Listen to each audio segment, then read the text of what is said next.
Chapter 2. Marley's Ghost. Scrooge walked home to the rooms where he lived. Years ago, his partner Marley lived there. They were very old and dark and silent. The knocker on the door was large, but it was like hundreds of other door knockers. Scrooge never looked at it. And he wasn't thinking about Marley when he put his key in the door. So, how did he see Marley's face in the knocker? Yes, Marley's face. There was a strange light around it. It looked at Scrooge with its glasses up in its hair, like Marley when he was alive. The hair was moving slowly. The eyes were wide open, and the face was very white. Scrooge looked at it for a moment, and then it was a knocker again. He was surprised, but he went in and lit his candle. Then he looked at the knocker again. "Pooh, pooh," he said, and closed the door. The sound echoed around the house, but Scrooge wasn't frightened of echoes, and he went slowly up the dark stairs. He liked darkness. It was cheap. He looked around his room. Nobody under the table, nobody under the sofa, nobody under the bed, nobody in the cupboards. He locked the door and put on his dressing gown, slippers, and nightcap. Then he sat in front of an old fireplace with a very small fire in it. For a moment, he thought he saw Marley's face in the fire. "Humbug," he said. Then he looked at the old bell above him on the wall. He was very surprised when this bell began to move. At first it moved slowly and quietly, but soon it made a very loud sound, and all the bells in the house began to ring too. Suddenly, they stopped. Scrooge heard a strange noise far away in the house, a noise of metal, like chains. It was coming up the stairs. Something was coming towards his door. "It's humbug," he said. "I don't believe it." But the thing came into the room and stopped in front of him. He couldn't believe his eyes. The same face. Marley's face. Scrooge recognized his dead partner's clothes and boots, and he saw a long chain round his transparent body. The chain had heavy cash boxes, keys, locks, and account books on it. Marley was looking at him with cold, dead eyes. There was a handkerchief round his head and chin. "Well," Scrooge said. "what do you want with me?" "Much."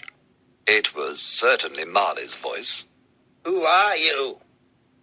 Ask me who I was. "Who were you then?" In life, I was your partner, Jacob Marley. Sit down, if you can. The ghost sat in a chair on the other side of the fireplace. You don't believe in me, do you? It said. "No, I don't." Why not? "Because perhaps I ate a piece of meat or cheese and my stomach didn't digest it. So you are only the consequence of a bad stomach." Scrooge said this because he didn't want to show his terror. But the ghost's cold eyes frightened him very much. "If I eat this candle," Scrooge continued, "I'll see hundreds of ghosts like you, but they'll only be in my head."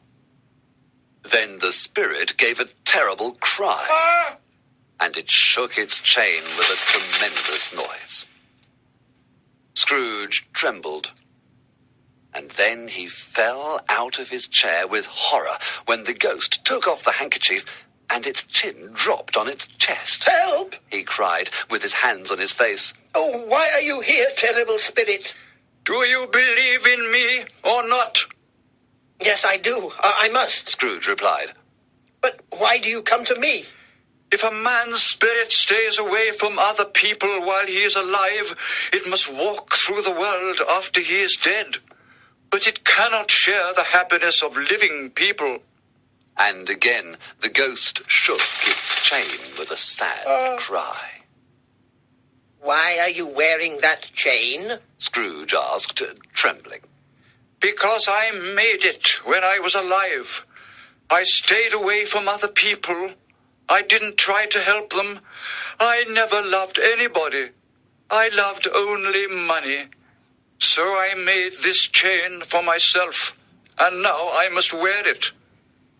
I lived like you, Scrooge. 7 years ago, your chain was long and heavy. Now it is very long and very heavy. Again Scrooge trembled in terror. Tell me more, old Jacob Marley. Help me. I cannot help you, Ebenezer Scrooge, answered the ghost. I cannot rest. I cannot stay here. When I was alive, my spirit never walked out of our office. It was locked in there while I made all my money. So now I must travel and never stop. Have you travelled all this time? For 7 years? Yes, no rest, no peace, always travelling. Do you travel fast? Very fast, like the wind. Well, in 7 years you have been to a lot of places then. Oh, but I am a prisoner, cried the phantom, and it shook the chain again, a terrible sound in the silence of the night. I was also a prisoner in my life because I didn't try to help others.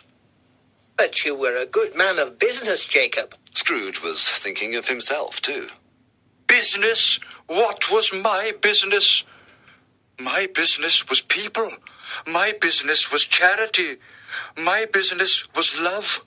My business was goodness. But I didn't do anything good.